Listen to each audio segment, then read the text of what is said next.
France. France में क्या हो रहा है? फ्रांस में भी बहुत मूवमेंट हो रहा है। फ्रांस में भी एक मूवमेंट चल रहा है, ब्लॉक एवरीथिंग मूवमेंट। ठीक है, तो इसको देखेंगे, इसको समझेंगे कि what is happening in France. वहां पे भी जैसा हमने देखा नेपाल में थोड़ा अलग सिनारियो है, बट वहां पे भी जो वहां के प्राइम मिनिस्टर हैं, वहां पे लगातार गवर्नमेंट्स गिरती जा रही हैं, प्राइम मिनिस्टर पे प्राइम मिनिस्टर चेंज होते जा रहे हैं। 2 साल में 5वें प्राइम मिनिस्टर आ चुके हैं। So what is happening in France? So first of all, the first thing that we need to see कि भाई वाई फ्रांस, हम फ्रांस पढ़ क्यों रहे हैं? फ्रांस इसलिए पढ़ रहे हैं because France is one of the P5 countries. France is one of the important EU countries, in fact the most important EU countries after Germany और अलोंग विद जर्मनी। सो बहुत इंपॉर्टेंट कंट्री है फ्रांस। फ्रांस इंडिया के relationship बहुत अच्छे हैं। France को कहा जाता है France is the new Russia. जो एक समय रशिया का इंडिया के साथ रोल था, इतना ज्यादा डेवलपमेंट था, इतना ज्यादा रिलेशनशिप में सिक्योरिटी भी रिलेशनशिप थे, अच्छे रिलेशनशिप थे, वही रिलेशनशिप आज की डेट में इंडिया और फ्रांस के हैं। ठीक है, रशिया के साथ यूएस एंगल की वजह से इशू होते रहते हैं, बट फ्रांस के साथ मोर और less India has a very good relationships. तो France becomes a very focal point, क्योंकि जो फ्रांस में होता है, जैसे यूएस है, उसी तरीके से it does not confine itself to US itself.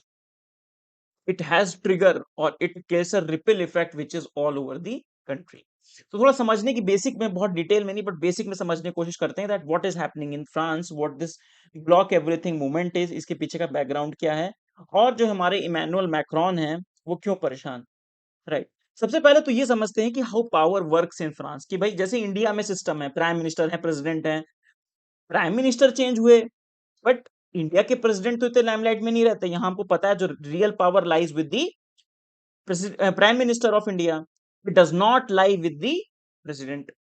But वहां पे क्या है, दोनों के पास पावर होती है, प्रेसिडेंट के पास भी पावर होती है और प्राइम मिनिस्टर के पास भी पावर होती है। वहां पे प्रेसिडेंट के पास होती है बड़े पिक्चर की power, day to day functioning में प्रेसिडेंट का बहुत रोल नहीं होता। उनका मेजर फोकस होता है किस पे? Defence and foreign policy. वहां के प्रेसिडेंट भी जनता के द्वारा सीधे चुने जाते हैं, इंडिया के जैसा नहीं होता। Right. He is the head of the state. He is directly elected by people for 5 years। ये इनका सेकेंड टर्म है, इमैनुअल मैक्रोन का। जब जैसा मैंने आपको बताया कि ट्रंप का केस या नेपाल का केस, उसी तरीके से इमैनुअल मैक्रोन भी जब आए थे, जब अपने पहले टर्म में आए थे, तब भी वो भी ऐसे ही आए थे। वहां के भी लोग, फ्रांस के भी लोग were fed up with the old leadership. उन्होंने कहा we need a new person, we need a new आदमी, एक नया आदमी चाहिए जो which brings some newness in the policy. इसीलिए ये सेकंड टर्म भी पाए। Is very popular, earlier was very popular in France जब ये नए नए आए थे। अब तो जैसा हर पॉलिटिशियन के साथ होता है, इनके साथ भी हो रहा है, now is not very popular. तो ही, इनका काम होता है प्रेसिडेंट का, that he chooses the prime minister. ये प्राइम मिनिस्टर को चूज करते हैं, पर अपनी मर्जी से नहीं। ये चूज तो करते हैं, पर the prime minister has to be, क्या के तरीके से चाहिए, अकाउंटेबल टू दी पार्लियामेंट। और पार्लियामेंट डिसाइड करती है कि क्या ये यहाँ रहेंगे कि नहीं। For example, the prime minister enjoys the confidence of the parliament, जैसे इंडिया में होता है। तो अगर वहां की पार्लियामेंट ने कहा कि प्रेसिडेंट साहब आपने जिस प्राइम मिनिस्टर को चूज किया है हमको वो पसंद नहीं है, तो वो उठा के प्राइम मिनिस्टर को बाहर कर देंगे। और यही हो रहा है फ्रांस में लगातार। नाउ, ये थोड़ा सा स्ट्रक्चर है समझने की, कि all citizens they vote for the president, president के लिए वोट करते हैं, और वो नेशनल असेंबली को भी चुनते हैं। ठीक है। प्राइम मिनिस्टर क्या करता है, ये डेजिग्नेट करता है प्राइम मिनिस्टर को, और प्रेसिडेंट डेजिग्नेट करता है प्राइम मिनिस्टर को, जो इससे कंट्रोल होते हैं, किससे? इनकी पार्लियामेंट से। ठीक है। और बाकी बहुत डिटेल्स, ये पूरी गवर्नमेंट होती है जो डे टू डे फंक्शन देखती है, और प्रेसिडेंट क्या देखते हैं, डिफेंस और फॉरेन पॉलिसी मेनली। ये हमारे रीसेंट प्राइम मिनिस्टर हैं। तो प्राइम मिनिस्टर क्या, हेड ऑफ गवर्नमेंट होता है वहां पे। He is appointed by the minister but must survive in the parliament. Day to day काम करता है, कैबिनेट को लीड करता है, और पार्लियामेंट अगर नो कॉन्फिडेंस मोशन पास कर दे तो इनको रिजाइन करना पड़ता है, प्राइम मिनिस्टर और उनकी कैबिनेट को। पार्लियामेंट क्या होती है? पार्लियामेंट जैसे इंडिया में लोकसभा राज्यसभा होती है, उनके यहाँ भी होती है नेशनल असेंबली और सीनेट। तो नेशनल असेंबली जैसा मैंने बताया लोग चुनते हैं, और नेशनल असेंबली ही का ही कॉन्फिडेंस होता है किसमें? प्राइम मिनिस्टर के अंदर ही कॉन्फिडेंस दिखाती है। अगर जिस दिन इन्होंने वोट कर दिया कि नहीं अब हमको ये पसंद नहीं है, तो इनको ही हटा देते हैं। अब देखिए सिनारियो। अब सिनारियो ये है कि मान लीजिए president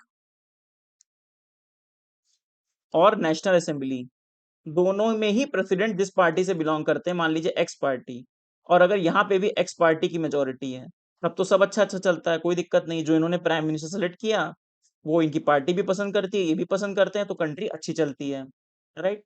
president is very powerful. When president is very powerful, president जो चाहता है अपना एजेंडा करा लेगा, he can do anything, not an issue. But when the things change, जब प्रेसिडेंट तो चुन लिए गए, बट जो पार्लियामेंट चुनी जाती है, वहां प्रेसिडेंट की पार्टी की मेजोरिटी नहीं होती है। तो मान लीजिए यहाँ पे मेजोरिटी हो गई वाई की और प्रेसिडेंट एक्स पार्टी से है, इस सिचुएशन को बोलते हैं कोहैबिटेशन, जो इंडिया में नहीं होता। आपको पता है हमारे यहाँ प्रेसिडेंट के पास कोई रियल पावर नहीं है, प्राइम मिनिस्टर के पास पावर है। और एक बार पार्लियामेंट लोकसभा बन गई और उन्होंने अपने लोगों को चूज कर लिया, तो वो परमानेंट है, एटलीस्ट 5 साल के लिए। तो कोहैबिटेशन टाइप का है। तो जब कोहैबिटेशन होता है तब क्या चलती है, प्रेसिडेंट और पार्लियामेंट या पीएम की क्या चलती है, बड़ा टसल चलती है। प्रेसिडेंट को भी प्राइम मिनिस्टर ऐसे आदमी को चुनना पड़ता है जो यहाँ पे सबका वोट ले पाए, तो प्रेसिडेंट को भी ऐसे क्या होना चाहिए, कंसेंसस कैंडिडेट को बनाना पड़ता है, ठीक। तो power shifts more toward the parliament and the PM. अब आज के समय क्या है, मैक्रोन के पास क्लियर मेजोरिटी नहीं है, इसलिए वो इतनी समस्या में है। उनको कोई भी बिल पास करना होता है, कोई बजट पास करना पड़ता है, बड़ी दिक्कत होती है उनको। उनको सबको कहना पड़ता है, कंसेंसस बिल्ड करने पड़ते हैं, समझाना पड़ता है, लोगों का रेजिस्टेंस झेलना पड़ता है, इसलिए he is not very happy. तो ये बात है overall, very quickly. So president is the head of the state, he appoint the prime minister is the head of the government, he needs the support of the assembly. Parliament pass करती है law and budget, तो government survive करती है। Parliament reject कर देती है, तो क्या हो जाता है, गवर्नमेंट को, पीएम और द कैबिनेट को रिजाइन करना पड़ता है। बहुत सिंपल सा कंसेप्ट है, थोड़ा सा कॉम्प्लिकेटेड है as compare to India, but that's how the French polity works.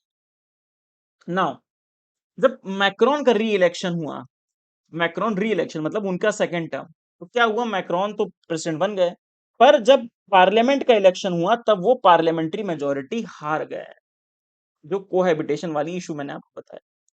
और फिर जो उन्होंने जिस भी पीएम को चुना, वो पीएम आया, उसने कोई रिफॉर्म सजेस्ट किया, उस रिफॉर्म को लेके बड़ा लोगों को लेके मायूसी हुई, लोग नहीं खुश हुए। तो उन जैसे फॉर एग्जांपल पहला जो मिस्टर बोर्न आए, उन्होंने पेंशन रिफॉर्म सजेस्ट किए, लोगों को नहीं पसंद आए, उनको हटाना पड़ा। उसी तरीके से लगातार पीएम चेंज होते गए, राइट। तो इस तरीके से मैक्रोन ने क्या किया, पिछले साल जब मैंने ये पढ़ाया था, पिछले साल व्हेन आई टॉट दिस, सो ये आर्टिकल आया था। मैक्रोन ने डिसाइड किया कि अच्छा एक काम करते हैं, पार्लियामेंट को ही डिसॉल्व कर देते हैं, फिर से इलेक्शन कराते हैं, हो सकता है मुझे मेजोरिटी मिल जाए। पर मेजोरिटी मिलने की जगह फिर वो खिचड़ी गवर्नमेंट बन गई, नाउ अगेन वो उसी प्रॉब्लम, उसी ट्रबल में पड़ गए। तो वही, since there was no majority, the structural instability बनी रही। फिर उनके जो प्राइम मिनिस्टर बनाए, उन्होंने, बहुत नाम याद करने की जरूरत नहीं, जस्ट फॉर इंफॉर्मेशन। फिर वो 3 महीने में वो भी कॉन्फिडेंस हार गए, ठीक। फिर जो नए प्राइम मिनिस्टर आए, उन्होंने कुछ ऑस्टेरिटी मेजर्स लेकर आए। ऑस्टेरिटी मेजर्स क्या होते हैं, ऑस्टेरिटी मेजर्स होते हैं, कोई भी कंट्री जब ऑस्टेरिटी मेजर्स लगाता है, इसका मतलब ये होता है कि वो पैसा इन्वेस्ट नहीं करना चाहता या अपने खर्चों पे कंट्रोल करना चाहता है। फॉर एग्जांपल श्योरिटी मेजर्स का मतलब क्या है, पेंशन को फ्रीज करना, लोगों की पेंशन है उसको फ्रीज करना, वेलफेयर को फ्रीज करना, कम करना। फॉर एग्जांपल जो हेल्थ केयर में जो एक्सपेंडिचर हो रहा है उसको कम करना, ठीक है। तो हॉलीडे है तो उनको कम करना, कैंसिल, ताकि लोग ज्यादा काम करें, लोग ज्यादा काम करेंगे तो ज्यादा प्रोडक्टिविटी बढ़ेगी। तो इसलिए उन्होंने कहा, स्टेटमेंट उन्होंने दिया मिस्टर बायरू ने, कि फ्रांस एक लाइफ सपोर्ट पे है, तो और वो बहुत ज्यादा अनपॉपुलर हो गए। लोगों ने जब ये सब किया, उन्होंने हॉलिडे कर दिया, पेंशन रिफॉर्म किए, तो लोगों ने फिर ये प्रोटेस्ट मूवमेंट किया, दैट इज ब्लॉक एवरीथिंग, हर चीज को ब्लॉक कर दो। प्रोटेस्ट किया, स्ट्रीट से ब्लॉक किया कि भाई ऐसे तो नहीं चलेगा आप लोग जो कर रहे हैं। और इसके पीछे मेनली कौन था, यूनियंस थे। यूनियन जैसे लेबर यूनियन होता है, वर्कर यूनियन होता है, हर ऑर्गेनाइजेशन का अपना यूनियन होता है, उन सबने कहा। और इसलिए इस गवर्नमेंट को भी मिस्टर बायरू भी हार गए। अब नए प्राइम मिनिस्टर जो बने हैं, लेकॉर्नू, जिनकी फोटो दिखाई थी, तो अब ये 9 सितंबर को, मतलब 3-4 दिन पहले, now he has become the prime minister. अब इनको है कि भाई इनके पास इतना चैलेंज है, इनका पहले दिन ही इतना चैलेंजिंग रहा, इतना प्रोटेस्ट हुआ, बिकॉज इनको अब पास करना है बजट, ठीक है, इनको पास करना है budget. And he is facing a lot of challenges. तो मोस्ट प्रोबेबली नेक्स्ट टाइम जब इलेक्शन होगा, मिस्टर मैक्रोन भी कुछ सर्वाइव करने की उनकी भी पॉसिबिलिटी काफी कम है। नाउ द इशू कम्स कि भाई इतना प्रोटेस्ट हो क्यों रहा है, what is the basic reason? Basic reason है the economic condition of France. France की इकोनॉमिक कंडीशंस बहुत अच्छी नहीं है। ऑस्टेरिटी मेजर को क्यों लाने पड़े? क्योंकि उनके डेट बहुत ज्यादा हो गया, उन पे लोन बहुत ज्यादा हो गया है। फॉर एग्जाम्पल लोन क्या होता है? आप लोन लेते हैं जब, फॉर एग्जाम्पल आपने 100 रुपए का लोन लिया एग्जाम्पल, और उसका इंटरेस्ट आपको 12% इंटरेस्ट एनुअली है, तो आपको अगले साल क्या देना पड़ेगा? 12 रुपए तो देना ही पड़ेगा, राइट? तो इसको बोलते हैं इंटरेस्ट रीपेमेंट। तो जब कंट्री का लोन बहुत ज्यादा हो जाएगा तो उसको हर साल अपने बजट का इतना रुपए निकाल के इंटरेस्ट को रीपेमेंट करना पड़ेगा। तो जब डेट का साइज बढ़ता जाएगा तो उसका बहुत सारा बजट का पैसा इंटरेस्ट रिपेमेंट में ही निकला जा रहा है। तो फॉर एग्जाम्पल नेक्स्ट ईयर आपकी सैलरी है 50 रुपए, और आपका 50 में से 12 रुपए कहाँ चला गया? केवल केवल इंटरेस्ट देने में ही चला गया 12 रुपए। तो आपके पास बचे खर्च करने को केवल 38 रुपए। ये समस्या हो रही है फ्रांस के साथ। केवल फ्रांस अकेला कंट्री नहीं जिसको ये समस्याएं हैं, बहुत सारी कंट्रीज को ये समस्याएं हैं। तो this is block everything movement. पहले तो ये trigger by the government plan, जैसा मैंने आपको समझाया, पब्लिक स्पेंडिंग में पब्लिक हॉलीडे करना, फ्रीज करना, वेलफेयर करना, इन सब के लिए लोगों को लगा ये अनफेयर है, वर्कर के लिए, स्टूडेंट के लिए, रिटायरीज के लिए, तो सब कुछ ब्लॉक कर दो। और उन्होंने कहा कि भाई जो जो हमने नेपाल में देखा कि जो एलिट्स हैं इनको तो कोई दिक्कत नहीं है, ये तो मस्ती से जीवन काट रहे हैं, और सारा बोझ किसके ऊपर लाया जा रहा है? हमारे ऊपर लाया जा रहा है।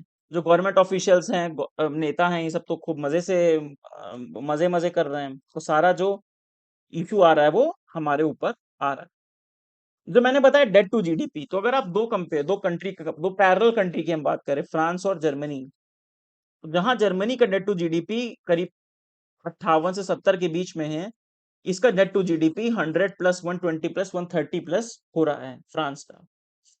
तो ये एक समस्या है जिसकी वजह से इशू है। तो फ्रांस का जो पब्लिक डेट हो गया, बहुत ज्यादा हो गया, जो पूरी जीडीपी का करीब करीब 113% हो गया, और जिसकी वजह से मैंने आपको बताया कि डेट सर्विस, दो इंटरेस्ट पेमेंट्स उसके बढ़ते जा रहे हैं, इसलिए कंट्री को दिक्कत हो रही है। ठीक है? तो जैसे ही कंट्री की इकोनॉमिक कंडीशन बिगड़ेगी, उसी की वजह से ये प्रोटेस्ट और ये वो होते रहेंगे। इसी को पढ़ाते पढ़ाते मुझे हमेशा एक फिलोसफर याद आते हैं, कार्ल मार्क्स। कार्ल मार्क्स का कहना था कि everything that happens has an economic background to it. कोई प्रोटेस्ट हो, कुछ भी हो लाइफ में, उसका कोई ना कोई इकोनॉमिक बैकग्राउंड हमेशा होता है। Economic motive, economic background, economic scenario, कुछ ना कुछ होता है जिसकी वजह से ये ट्रिगर होती हैं। Everything which is build up, political institution, social institution, cultural institution, even everything as a economic underpinning, right? So debt to GDP ratio इसका तो खराब है, बट फॉर एग्जांपल इंडिया से कंपेयर की तो इंडिया करीब करीब 80 है। मॉडरेटली है ये, बट बहुत ज्यादा नहीं है। सबसे ज्यादा जापान का है, इसीलिए उनकी इकोनॉमी काफी स्ट्रगल भी कर रही है। Singapore, Greece, Italy, United States, France, and France बहुत हायर एंड पे है, और जर्मनी आप देखिए कहाँ पे है। तो यूरोप की दो पैरेलल इकोनॉमीज के बीच में ये काफी काफी कॉन्ट्रास्टिंग है। ठीक? और स्पेशली कोविड के बाद स्थितियां काफी खराब हो गई। So this is why the France is having a lot of protest and a lot of political instability. अब आप सोचिए फ्रांस की जो ग्लोबल पोजीशन है, ग्लोबल लीडरशिप पोजीशन है, for example, which is very critical, है ना? उसको इतना कुछ देखना है। For example I wanted to discuss one topic, Palestine पे जो फ्रांस ने स्टैंड लिया है, इसको हम will discuss next, next mean in the next class will discuss. तो France has a very important place in the global politics. Global politics में, global arena में फ्रांस की बहुत ज्यादा महत्ता है, बहुत ज्यादा इंपॉर्टेंस है। और व्हेन इट्स स्ट्रगलिंग इंटरनली, जब वो इंटरनली स्ट्रगल करेगा, तो आप इमेजिन कीजिए एक्सटर्नली भी वो बहुत ज्यादा प्रेशर लोगों पे नहीं डाल पाएगा, या उसकी इंटरनेशनल स्टैंडिंग भी खराब होगी। But anyway, that's how the politics works. You have to internalise your domestic policies to become a global leader. ठीक है?